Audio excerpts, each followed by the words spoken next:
All right, there we go. Apologies for the very scuffed-looking overlay. I hopped onto this last second as I was busy the last few days, so I didn't realize this was in place. I'm going to have more custom UI elements coming in the coming weeks, but let's get underway with this, right? This is the Winter Clash, hosted by EGC. It's currently the first of 3 that will lead up into a big $20,000 tournament, but there's definitely a nice chunk of cheddar to be gained if you come out on top in this one, as the winner of this overall will get $2,000. So, opening up, first round, we had Hera and Eery. They quite quickly dispatched their opponents, actually. So Eery dispatched by default Neuroxus, who was disqualified because probably he didn't turn up. And then Hera just finished off against Neutral Bar, taking him down 2-0 with England, and I believe it was China.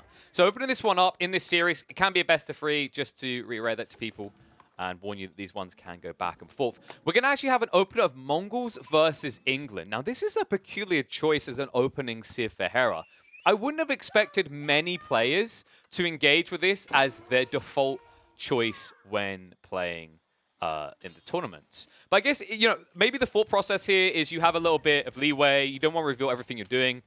And also, it's the opening game, right? So you've actually got that room, that wiggle room, to maybe bring one of your less A-game civs in the beginning. I say that Hera, in fairness to him, has been playing a decent amount of England. We've seen him a few times on the channel already. And his opponent, Eery, I think every time I've actually watched his games, he's been playing Mongols. So he's definitely not sleeping on this opener. He's definitely gone for his strongest civ. And that's how I think a lot of people should be playing it, right? You open up your strongest civ, and then you experiment on the second game. I think that's the better way to do this.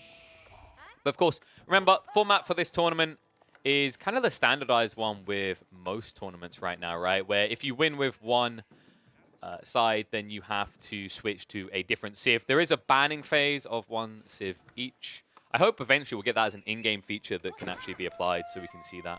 I look forward to the future of this game's esport, actually, for those type of reasons. But opening-wise, Eery, not too bad, right? Bushes plus wood. Gold line is very far out, though. He's got 2 here, and because he didn't have an alternative wood line, this does mean he's going to be somewhat vulnerable to raiding early on from Hera. So opening, I do feel like England got the better side of this, right? Hera is opening is situated between 2 bulky tree lines. The stone outcropping is behind him as well, so harder to raid. And the gold vein is incredibly close. Although the gold vein is something of an irrelevant detail for England players. Remember, they play hard into that feudal timing, and then they just look to boom the early military presence off the back of longbow spams, right? They don't usually think about going for castle, and considering this layout, and considering the info that eventually Hera should discover about his opponent's layout, it'll be interesting to see if he does opt for this TC booming strategy we've seen a lot more England players engage with recently, or it's going to be El Clasico, battering ram, longbows, and going for the kill. Vision game definitely looking a little bit better for Eery right now. Opening is going to be a scout plus the Khan. I think this is just a much more comfortable opening, right? When you think about the speed at which scouts move, the amount of ground they have to cover, it's no surprise that a lot more players have been engaging with the double scout. There's some maps where it definitely has even more value. I think Mongolian Heights is an amazing map for this. Like 1 versus 2 scouts gives you the ability to run up and down the riverside and gather up most of the sheep on the map in the blink of an eye before your opponent can. And it's kind of similar purpose here, right? Gather sheep, but more importantly on Liberty, it's about that vision game. And just to let people know, I believe, and I'll consult after this one just to double confirm and let you know in the replay layer if I was wrong. I'm pretty sure the opening map has to be Lipany in these BU3s, and then afterwards it can change. But Lipany's not a terrible map. I think it's a fairly balanced one. I do prefer it over Dry Arabia. I think Dry Arabia more so favors certain civs. And it's kind of hard to find that balanced map right now. I think once Naval gets kind of fine-tuned over a few months and a few patches, maybe Boulder Bay becomes kind of that de facto map because it has a nice hybridization of both land and water. But for now, I understand why the default map has to be a land one. And interesting that Eery actually went in for double scout, right? Because he doesn't have stables, right? So he's been interrupting his production flow of villages to get these additional scouts out. Oh, sorry, no, my mistake. There it is. I wonder where the Uber was. So the stable is there. It's a double scout drop.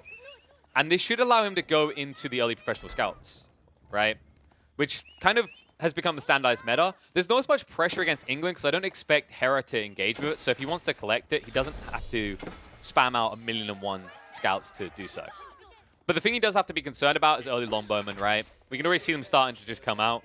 And they produce very quickly at that 7-second mark.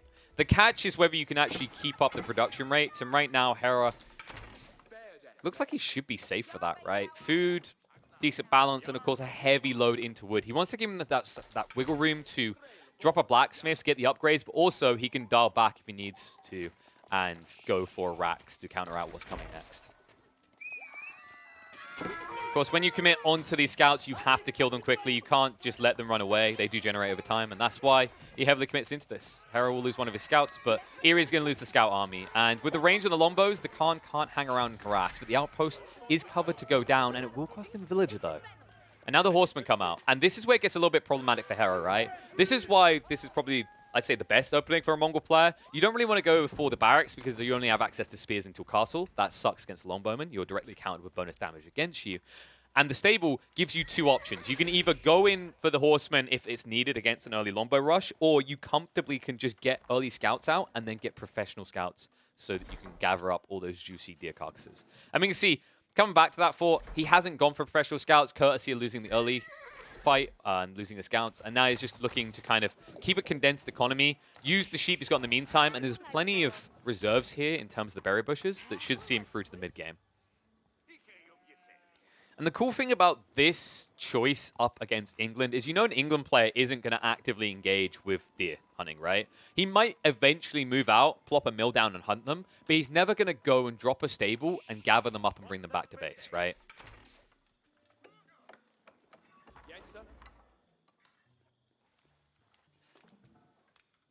I wonder, if I'm Eery in this situation, like, what is my win condition, right? What am I trying to unlock in this game? He hasn't got that many people prioritized on the gold. So to me, this suggests that Eery is looking for very early timing to overwhelm his opponent. He's not concerned with a step redoubt boom in the castle age, right? Instead, he's just opting to double down these horsemen, and you can see how expensive it can get at times. At the moment, he's saving a lot of cost because he saved up a lot of stone, right? And that, of course, allows you to push out a second unit for the equivalent cost in stone. But after that, he's going to have to heavily invest into food to keep the army building. And that's why you can see, if you look at the breakdown right now, 14 people on the food line, only 2 on the gold. And the kind of ripple-on effect is this might also give him a knock-on chance to tech up. You can actually see Eery's not using any gold early on, so he almost has the required gold surplus to go for a castle age. So now he just needs to stabilize his food. In the meantime, just trying to keep his opponent on his toes. Remember, it's very hard to TC dive into England. The TC has double the arrow fire of any other town center in the game. Which means that on like a static defense form, Hera should be quite comfortable in the starting of this game. And he already does have the racks down and a few spearmen out. So overall, not really that likely to feel pressured by Eery's early horseman spam. And that's why he drops a double archery range. I don't expect to see Magadai. I think we've moved past Magadai. Interestingly enough, a lot of these Mongol players have started to opt into Magadai in the Castle Age and beyond, trying to see a bounce back where they can get access to the Sire Bow Limbs and the Vet as well as Elite status. But I'm still just not a fan of it. I think the biggest problem with the Magadai is the cost, right? It takes longer to produce than certain other units, and at the same time costs a hell of a lot more than an archer on a horse that we will not name, because it might rouse the Roost gods into existence. You know what I'm talking about, though. It's the horse archers, right? The horse archers are the direct comparative, and if you think about it, although you unlock horse archers at a later phase in the game, the Magadai, when you think about how easy it is to reach Castle Age in the current meta, Magadai just feel underwhelming. And this isn't even a matchup where, of course, we're talking about horse archers being up against you. But even when you look outside that vacuum, that one-on-one comparison, this unit doesn't feel like it's economically valuable, right? It's a long production time. It's 160 resources, and it's very flimsy, easy to pick off, and has an extremely short range. And I'm glad he didn't fall for it or go into it up against Longbowman, because I think Longbowman would just tear you apart, right, with that superior 7-tile range to what would have been a 3.5. Now, of course, the archers are still at a disadvantage, but remember, with that superior movement speed by default and the benefits of the Yam, he will be able to gap close upon the longbow line very quickly. And Hera, he understands that his opponent has gone for this ramped up production, which is why he moves in with the baton ram early. Needs to be careful about the wraparound. Has got his network down. Really important detail when you're playing England. If you want to maintain control of the early mid-game and scale well into the late, you have to place outposts. And that's the interesting part about this matchup that I'm excited for. Both of these civs, at different phases in the game, mind you, use outposts incredibly well.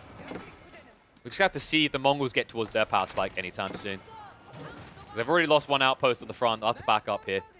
15 archers right now, 16 longbowmen. Spearmen engaging on the side. And Horseman's taking heavy damage here. Remember, Spearmen, they did get buffs. They do a lot more damage to cavalry per poke. Back up here, Hera. Will he micro this to put down the palings is the question. No, he doesn't. He just keeps retreating. He's worried about the archers gap closing him and then outnumbering him, which is why he holds his ground now when the Spearmen arrive, looking to turn around. And that should force a little bit of a retreat out of Eery. Remember, these Spearmen aren't very fast in comparison to these archers that are buffed. But still heavy casualties. In the meantime, the Horseman trying to stab around the back is going to be ineffective. Eery not getting a good trade here. He's losing way too many of these troops way too fast. And the battering ram is still standing. That's the biggest concern. Because your military infrastructure in this layout, in this configuration, is actually your front line. And you're going to see the Uvu is going to quickly get sieged down. That's going to prevent you from scaling up your military quickly and replacing what you just lost. And he can't allow this to happen. He needs to get involved right now. Longbow's backing up for the moment. One Horseman wrap around the back. Isn't scary enough, though. Spears move in. They say, well, a deer is kind of a horse before going on to the Horseman itself. And once again, the numbers are just evening out in Hera's favor, right? 12 now compared to the 12 archers. But remember, that gap close factor. Even with the movement speed, the first volley of arrows coming out are going to come from the longbowmen. It's kind of crazy to think that we might just get, such a simple ram rush up against the Mongols, right? But just showing you that there's still power in England's early game. It's why a lot of players still play for it. You do have that fallback plan of going TC expansions, but I'm glad Hera didn't in this matchup because I do feel like you wouldn't necessarily scale as well as the Mongol player could, if that occurred. Not to mention the early onset aggression that he could bring your way. Longbow's backing up. As the Horsemen get shivved by the Spears, and the Spears will chase the Archers back, forcing their fire onto them. And this is quite the qualitative solution, right? Think about the cost efficiency. The Spearmen, 60-20 compared to the Longbowmen at 40-50. It's easier to replace the Spearmen in this situation, so losing 1 or 2 Spearmen to keep 1 or 2 more Longbowmen alive is worth it, even though Eerie's Archers get bonus damage against the Spear units. Slowly getting through all this. Remember, the Uvu's already gone, so he's not getting that double-up production. And now, with the gap closed and the space created, you see he moves the Spears to be involved in the sieging as well, but needs to respect the outposts are still there. One battering ram will eventually get you through all this, and my concern right now is that Eery has no backup plan. And his situation in this game is looking quite eerie. Okay, stable gone. The irony of in the early game, the Mongol player being the one watching his buildings being raised is not lost on me. His attempt to put down a new outpost is going to be a fail. And he's got 4 villages banked in here, remember. His effective economy is so much weaker. You can see it in the income per minute numbers. But remember, the Hera already has a 3 villager lead. Sorry, 2 villager lead. And 4 of them are locked in, not doing anything.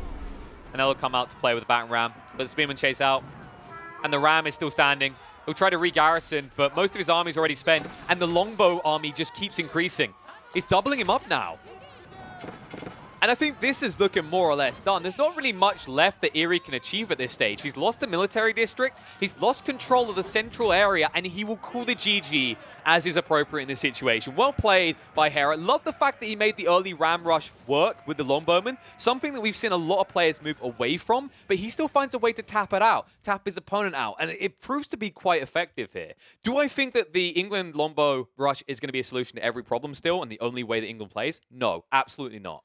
But if you think you've got the good map layout and you're up against an opponent that's going to play aggressive, then you need to exploit that. And I think one important detail to keep in mind here is when you push in as well and you see where the gold vein layout is for Eery, you realize that he can't actually easily go for a step redoubt and then try to strip mine the map, right? Because he's always going to be far away from his base and vulnerable. And I think the final nail in the coffin that convinced Hera that this all-in play was going to work in the early game is the fact that his opponent's whole military district is at the front. And when we see the initial Horseman come out and that backfires, it basically gives you this double down aspect to your gameplay, right? Where you're already winning a fight and then you're immediately into the military district. You realize that that's a huge wood investment at that stage in the game. Your opponent has already dropped a double archery range, and in that phase in the game, it's very hard to maintain that output out of 2 archery ranges while also having surplus wood to replace those military buildings elsewhere. I do feel like Eery could have potentially pulled his military buildings back, because you can do that as the Mongols. My only concern, and I think this is is why he didn't do it, is there's not much left to fall behind, right? If you pull back from there, you're exposing your TC. And then from there, you're exposing your eco lines. And he's in the middle of a transition to try and actually have a sustainable food income on the back. So I don't think Eery played this wrong. I just think Hera read the map very well, and he played it perfectly. Good opening. Only game one, though, folks. We've got more coming. So let's see if we can find it. I think it's almost ready to get underway, in fact. Yeah, they're in lobby, so just a few minutes, and then we'll be back with game number 2. All right, game number 1 going the way of Hera, but it is only the first of a BO3. Let's get underway and see what's going to happen in game number 2. Because we have got a bit of an ego match here. It's going to be France versus France. That is right. Hera taking game 1 as England against Mongols. We're on French pass, and Eery not choosing to go back for those Mongols. Hera, of course, doesn't have the option of going for England. That is now eliminated from his pool for this BO3. But he's 1 game up. He's 1 game away. And I don't know if this is meant to be a role play, but both of them being France on French pass kind of feels that way.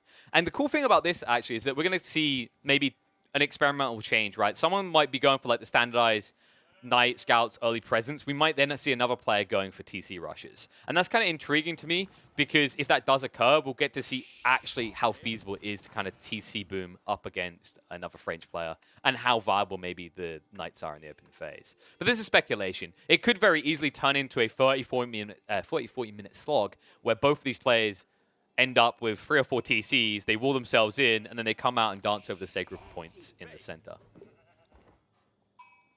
Open and breakdown, it looks like they are pretty much identical. Eery has 1 additional on gold, and it looks like Hera is slightly delayed here. Is he behind? No, he's not behind the count. He's just late across on the gold. So, might actually allow Eery to get a slightly quicker tech up. One interesting thing to consider on this map is this is one of the viable trade maps. And what I mean by that is there's actually a small group of maps in Age of Empires 4 that is actually feasible for land trade. And this is actually one of them. Because you have these marketplaces, these trade posts in each of the 4 corners.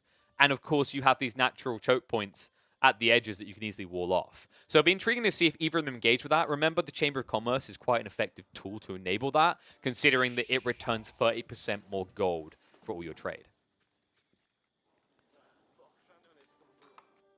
And I would point out, like, in terms of ranking, I do believe Eery's been slipping and sliding a bit on the elo. So Eery, at the time of this game, is 79th. So he did recover. I think Eery was slipping a bit out of the top 100 before. So I'm glad to see he's starting to pull it back up. Eery could easily have a Smurf, by the way.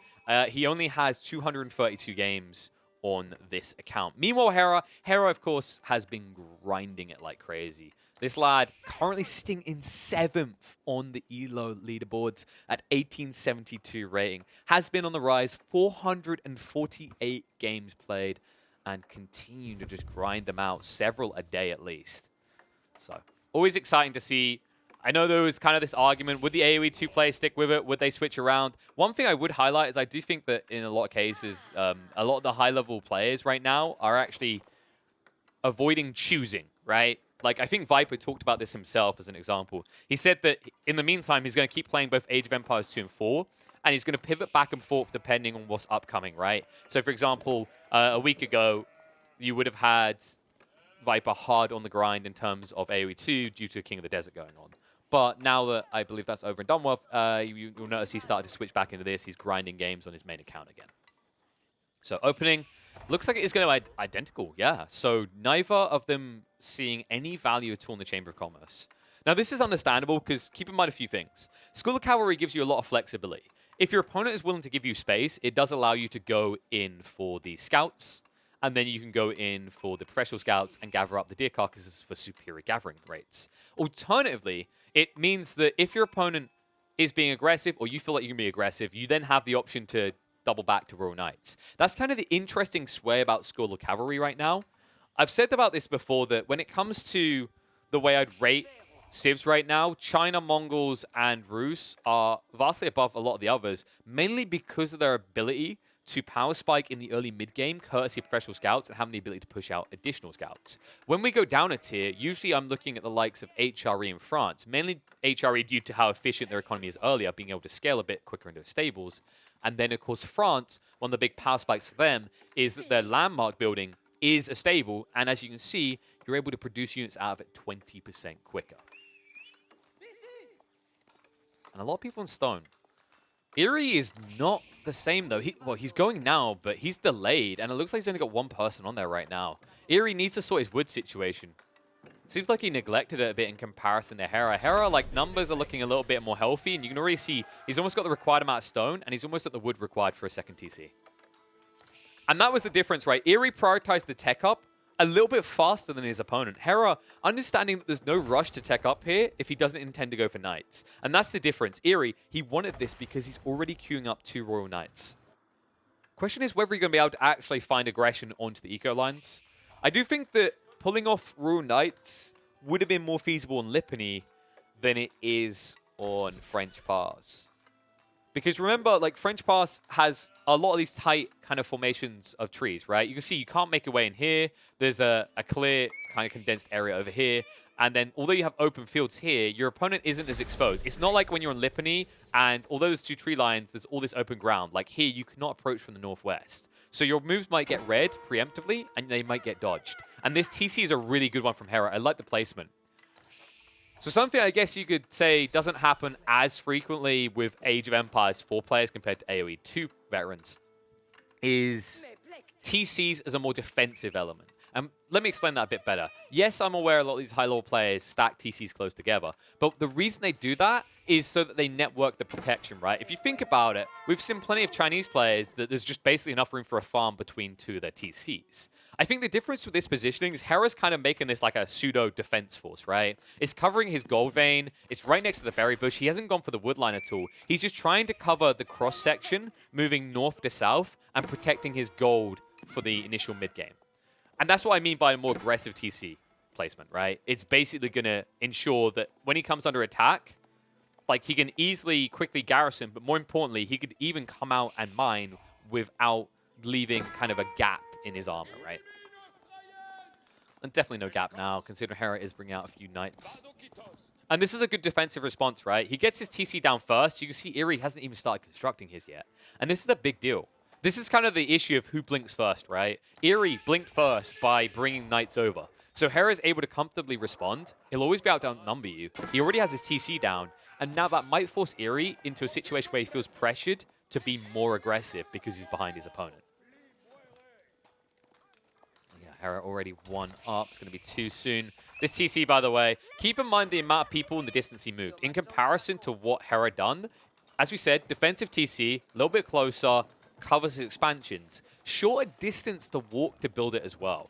Look at that, right? You can see both TCs on one screen. I come over here.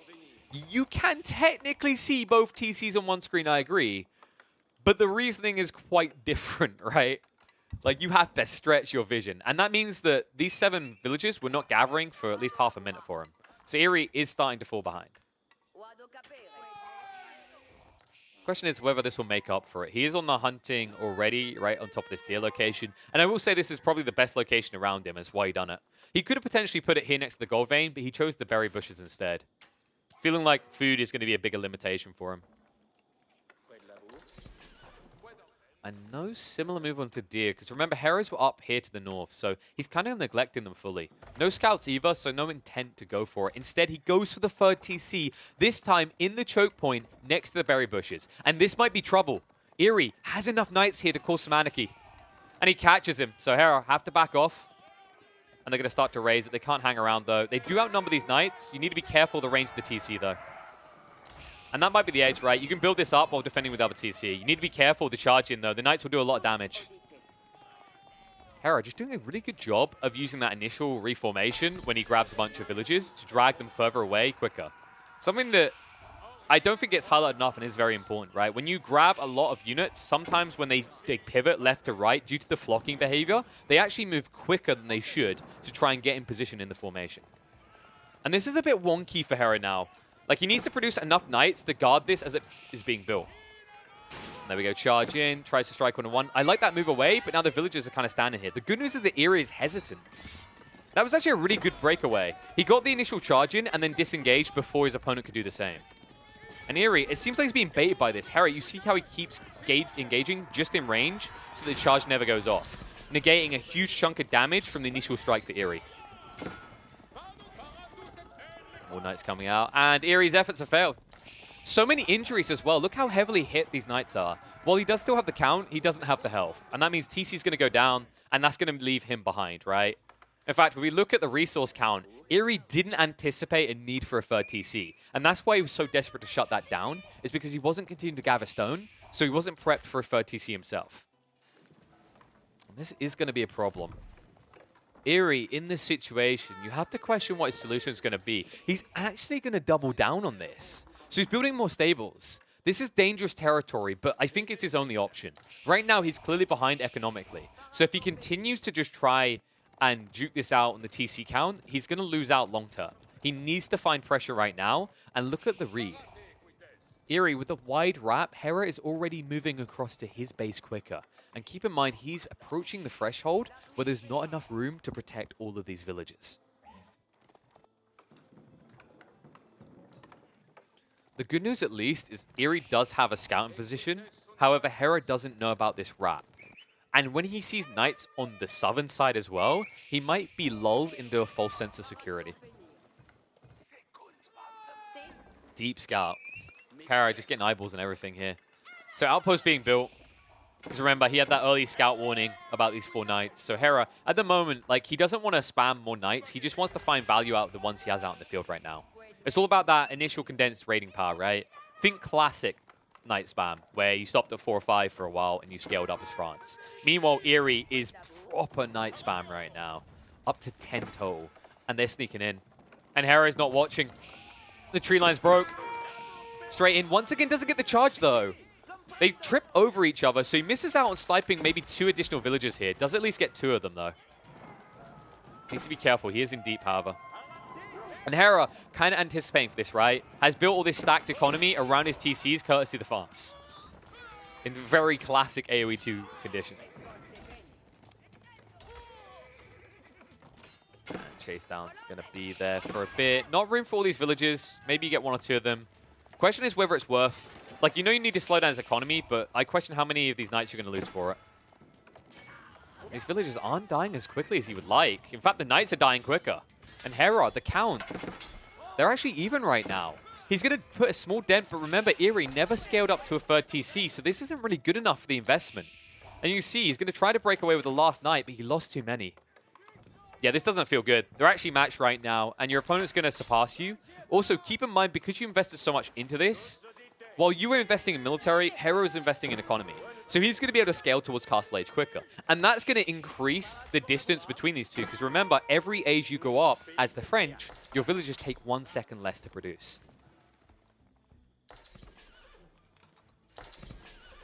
Eery, just no sign still. I'm getting a bit concerned. Hera, the numbers aren't scaling. But I think he's almost reached the threshold of farms required, right? Like, if we actually look at the count right now, 24 people on food. He ran out of the bushes, he ran out the sheep, so every one of these is now farms. And I believe he got wheelbarrows as well, right? Did Eery do the same? Because I noticed some players are still neglecting this, despite how amazing it is. Yeah, Eery didn't get wheelbarrows. I think wheelbarrows is definitely better with TC booming, but he had 2 TCs. It would definitely have been worth it. Especially when you consider he's moving out onto the game, right? Where the deer are. So once again, sniping in. Eery with 4 more knights in here is going to lose 1 of them. I think he sniped, yeah, 2 villagers total, but once again, that advantage isn't going to last long. I believe we call this in for a penny, in for a pound. You really kind of have to stubbornly approach the game like this now. Earlier on, you would have had switch-up choices. There were alternatives to the raw knight spam, but at this stage, this has to work. Eery doesn't have a backup solution right now. One thing I do think Hera could have taken in this situation that would have probably alleviated a lot of the losses, actually, would have been textiles. It's quite funny how a lot of players early on against France, at least some of the highest level ones, were starting to clock textiles was a good counter because it offset the amount of knights required to snipe a villager. But in this game, in a France or France matchup, neither of them have chosen to go for textiles, despite the fact that if it saves one villager's life, it's paid for itself, right? Because it takes 17 seconds to research. And yes, I am aware it costs 3 villagers worth of resources, 50 food and 100 gold. But long term, I think if it keeps 5 villagers alive, it's 100% worthwhile. And if you think about Hera's situation, it definitely would have achieved that. So Spearman gets spent, but the walls do go down. And now Eery kind of frustrated, right? His knights are out of position. They'll have to run all the way around to try and snipe into the north. And there's already outposts going down to give Hera an early warning of this. And the most important detail for Hera, access to a new gold vein in case this one gets picked dry, and also more room to expand into further farmlands. But right now, his biggest priority is going up to the castle, and he's about to have the required quantity to do so. And this will be a tight timing. You can see the movement from Eery. He's almost here. He's raiding through the palisade walls in the meantime, which can be repaired. The problem is he hasn't walled up the north. And although Rax is going down, you have to question whether there'll be enough spears to stop this. Second Rax might be the solution. Kind of interesting to see French engaging with Rax for a change. That kind of speaks volumes to how powerful the spearmen are now against cavalry. That even France, as if that when the game first released would never even dream of building barracks, is now willing to build 3 of them. Villagers need to run away quick. Oh, he skims it wrong again. Eery pulls back too early. And he can't even snipe this one Villy out that's been building the military infrastructure. And just being juked and jived, Eery, this has to be getting tilting at this point. Right? It's the fact that you've built all these knights, and every time you're not getting your cycle charge off, you're getting dodged just in time by Hera, just being out-microed on every level at this stage. And although you may get the occasional villager, the question is how much are you losing in terms of economical scaling as the game goes on? Meanwhile, on the other side, these 2 villagers just keeping you out still. And this game, I don't think Eery's going to tap out as soon as a tech up is achieved. But at this rate, if a tech up goes off, you're just going to probably hear Eery's heart sink to the floor. Because it would just be so demoralizing at the stage in the game. Because then your opponent can outscale you, right? The bonus damage is actually huge for the, the upgraded spearmen. Which, by the way, are being upgraded now. Remember, these were normie feudal age spearmen that the French were fielding so far. And that's why he's willing to just let the outpost go down. And Blacksmith, in the meantime, to get the upgrades prepped. Still not investing, though. Hera, trying to just keep the wheels churning on his economy, will finally drop the guild hall in a very safe location. And it's ridiculous how effective these palisades have been so far. Alright, now, Eery has kept the gap close. I have to give him credit. The occasional villager snipe out has made the difference, but the problem is what he's invested to do it just doesn't feel worth it. And although this number of knights could potentially breach through, the problem is every time you look like you're about to get it, Hera pulls one additional villager off and starts repairing it quicker. And Eery, he's even gone full stop on the northern front now. Hardest Spearman are going to move out, instantly loses 1 knight. There really is no move. He needs to scale now. This attempt, right, it was a good effort. I understood why he done it, considering his situation. But now you've got to play for a later game situation. You've got to try and exploit a mistake that Hera makes. Because if you don't play catch-up now, you're going to lose the game. And that's why Eery is now looking to save, right? You can see the gold surplus. Food needs to be sorted too, though. And I think the issue with him is he was in the middle of transition, right? So we should see the food intake tick up soon, considering the amount of farmland he now has. Well, Castle Age being reached. This should be where we see Hera build into more military infrastructure. He's ready to fight. His economy is big, but now he needs more room. That's the problem with this free TC boom when you're playing defensive on the French pass, is you very quickly reach a point where you need to move beyond towards the center of the map. Especially with how quickly you're starting to drain through these gold veins, right? This one about to drain up, and only 3,500 now left in this one already. And for comparison, just look at Eery. Archery Rangers in the center, 3 outposts here. I like this move. I think this is an underrated move that not enough players do. They either completely neglect to defend the like expansion pockets, right? The eco pockets, or they put like 1 outpost down. But he's put enough here to defend all these villages. The problem is he hasn't noticed that they're being attacked. And he might lose 2 or 3 here. He makes the mistake of dragging them all over to one side, but it looks like Hera's just going to back away. So should count his lucky stripes. Could have made the eco gap even bigger. I am still impressed by Eery keeping it this close, though. And he's going for the Royal Institute. This is an intriguing choice. It could give him a very quick bounce back in Castle Age. The reason being is he'll have access to certain techs that Hera can't dream of until Imperial Age. And because Hera's been playing defensive for so long, and he's reached this kind of eco boom point, and he's running out of things to mine and gather in his initial start point, he knows he needs to push out, which means Eery should feel that his opponent isn't going to in-page boom on him anytime soon, which might give him the edge courtesy of those unique researchers. Researchers is about to get access to.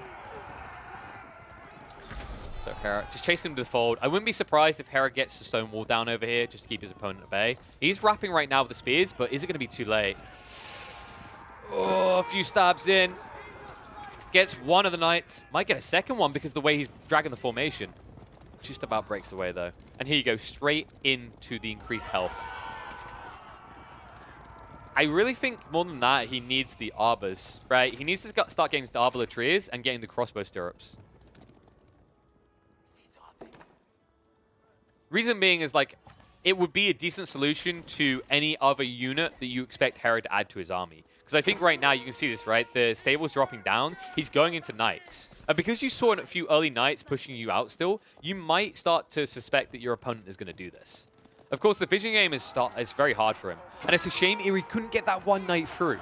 Because if he moved in and spotted out 5 knights now, he'd understand the composition for Hera is going to be spear and cavalry. Meanwhile, composition for him, archers and knights. If archers going to be fantastic against the spears, not so much against the knights, though. And that poor little Villy. Poor Helder. Wrong neighborhood, wrong time. And now this time, looking to breach through the Passe Gate. This time he will succeed, mind you. You can't do the repair shenanigans, not with archers here anymore. And they're building battering rams as well. So knights are going to breach. And remember, Hera, he moved a lot of his economy up. His military is mispositioned right now. They're running back, but it's going to take a very long time. Question is, what damage can Eery do in the meantime? And he is somewhat dragging this back. If he can snipe down one of these TCs, he's going to be in good footing, right? Because Hera hasn't expanded his eco that much further beyond his opponent. Because of the occasional villager snipes. There's only 4 difference between them, despite the fact that Hera has had an additional TC for several minutes now. His knights are weighing. Still outnumbered, though. And remember, more bulky on these veteran royal knights, right? The 230 to the 310 health. Eery. It is definitely unorthodox. We rarely ever see it, but the Royal Institute is definitely going to find value in the coming minutes. And the whole concept, right, is if you don't think you can get to Imperial Age in the game, the Royal Institute might be the call. It is a bit of a gamble, yes, same as the concept of something like the Kurultai, but it gives you a very powerful timing, and he's looking to push that timing now. Spear's moving out. Knights need to be careful. They're engaging, though. No! Backs away. And the battering rams move through. Archers working on the spearmen in the meantime. Battering rams are cut off. Knights trying to engage with the knight line to keep them away from the archers. The archers focusing down the spearmen right now. Eery on the count, looking decent around 50 units. He's actually outnumbering Hera. Remember, he also has the quality as well. And the spearmen won't last long without the assistance of the knights here. And the trade's looking good. Eery still up at 15 of his knights. Only 10 spearmen left and 12 knights for Hera. Hera is on the home field so he can reinforce quicker. With a battering ram rebuilt, he might have to adjust focus onto that. He backs away from the fold, and he's going to lose more troops on the exit. And so many of these archers are still alive. 19 surviving, 14 of the knights as well. And remember, they'll heal over time, right? Courtesy of the chivalry, which is why he has to re-engage. Hera trying to get rid of the battering rams, unable to do so. Second battering ram soon to be built.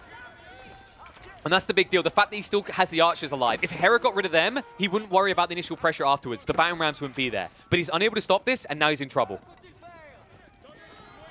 TC needs repairing, trying to build it up again. Charge in, mistake made by Eery there, hanging around that long. Should have just waited for the battering rams. Loses a few more knights for his trouble. And now man-at-arms are coming out from Hera. This is the solution to practically everything your opponent is doing.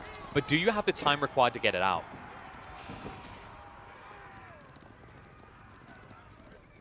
No pressure elsewhere just yet. Remember, he put the siege workshop down, but no full military infrastructure. If he put down 1 or 2 and he felt he could support it, he could raid the back line. And he is doing that right now. He stuck some knights in. Oh my, the damage, Eery. 93, Hera up at 125 now. They've been killing so many villagers. And Hera's starting to hold. Composite force coming out, up to 15 spearmen again. The Night Treacle, although it is good for the next 2 minutes for Eery, will now slow down. And he still does not realize what is happening in his base. Hera, the 4 Musketeers, the damage they've done here.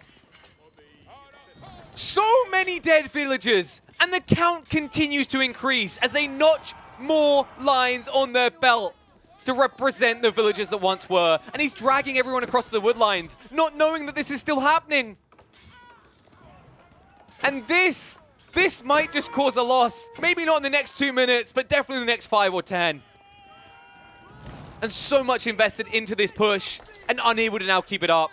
He'll finally address the Knights, but the damage is already done. Hera, with this free TC, should have been ahead of his opponent, but due to the constant snipe, he could never get that advantage. But now, 125 villager count compared to the 78 will force Eery into a central TC. And after that calm down, Hera's military front is looking healthy now as well. Yes, he lost the walls, but he didn't lose the TC.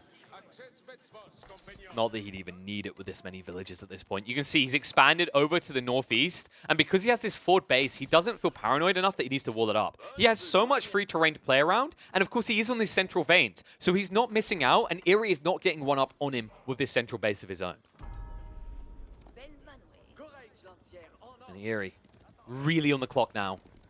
We talked about Imperial Age possibilities. If your opponent is able to reach up to that now, all these technological advances you have disappear. And that's the incredible part about that small contingent of Knights and the damage they've done. Because Eery was starting to push Hera back.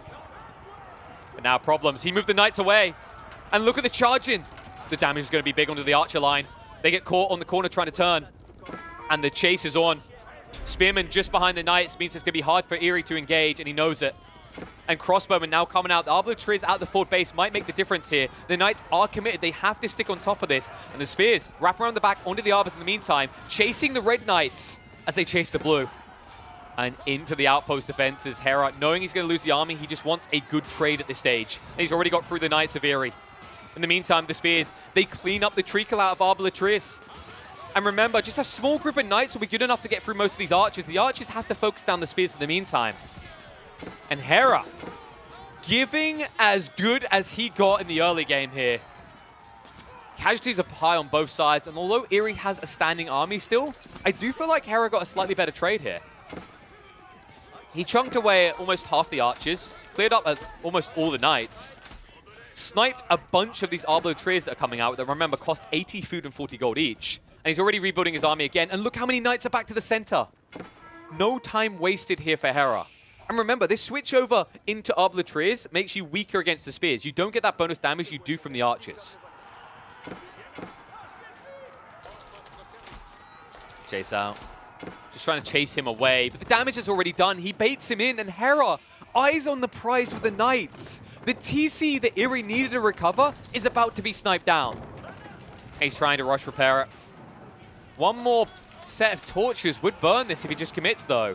He's hesitant because he doesn't want to lose the Knights, but he needs to for this. It's worth it.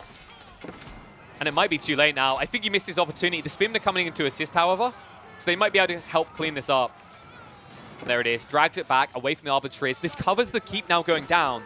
And although he saves the TC for the moment, you can see that Hera's starting to get a foothold on his side of the center pass. And even more troops coming in. The income per minute right now. Eery only competitive on the wood. The food. Hera is almost tripling him up on the food eco and doubling him up on the gold. And these keeps. Just look at the crawl. He now has control of center wood lines. He's going to soon have control of Eery's gold veins if he's not careful as well. And he's baiting his opponent in deeper. He's setting up a full military infrastructure base here so that he can now push out and pinch him from two sides. And Eery is not prepped for this at all. In the meantime, the Knights are sniping out the treacle. So troops can't really be built effectively from the main base, nor if your economy is about to be exposed once again to the rampage of the Knights from Hera. And speaking of the rampage, they're already running rampant onto the gold line again. And look at the difference now. Eery is suffering. He does not have the food nor the gold to be able to support Arbalatriers anymore. He's falling back fully into Archers, and this is problem town. Another keep being dropped. Hera. He's almost done it. One more keep, and he's pushed Eery off the central gold veins in a situation where Eery only has one gold vein that is barely still there in his base. And now Horseman chasing in on the archers. Perfect cost-effective solution to what your opponent is now doing. Every turn in this game, Hera just one step ahead of his opponent. And now he can pinch on both sides, wipe out the force, and after that, Eery, what do you have? You have nothing at that stage. You're off the center. Your pop count is looking abysmal right now. Your military presence is being tripped up, as in triple the numbers against you, but also being tripped up in the field by the chase down these horsemen and knights. And I really wouldn't be surprised if we're close to tap out here. Eery, great effort. I love the way he tried to just double down here and tried to go for that play into the castle age timing with the superior cavalry, the more tanky units, right? But on the home field, the damage from TCs, the damage from the Villi count, right? Like, it looked so good for a while for Eery here. I felt like he actually had this in the palm of his hands, but the difference in the end is 100% when you look across at those 4 knights. 4 knights from Hera go into the base, snipe, what, 20 villagers between them? And let's have a look at the damage that done, right? If we were to have a look at the timeline, can you see the point at which the knight snuck in? I can. I sure as hell can. Right here, folks. 23 minutes in, and you see the impact of this pain, right? The knockdown effect. If we look at the stats, the way that he started to boom past him was insane in this game. I mean, it was a great attempt. I think Eery has presented an argument for situations where you do go for the Institute, right? But I feel like a lot of players will go for the Institute if they're behind. I think that's the note here. You use the Institute as a bounce back play, not as a forward play. And the problem that Eery had is he was already behind, right? He wasn't able to snipe onto the TCs. And I think genuinely, had he protected his economy and not allowed Hera to sneak in, this outcome in this game could have been very, very different. But Hera, genius move. Small investment, costs him next to nothing. Understands his opponent's going to have limited defenses because he's been constantly harassing you. He's probably not protecting himself. And Eery, once again, just like so many players before him, tripped up by the constant spamming of alerts from the game, right? When you think about it, we've all been there. You get an alert about being attacked here, there, everywhere. The horn's going off all the time. There's only so much you're tracking, and on top of that, you have to micro the battles that are currently underway. And that gives Hera the edge to sneak in. That's the play of the game right there. That's the difference maker, and I think we just got a presentation of AoE4's version of the Four Musketeers. What a play.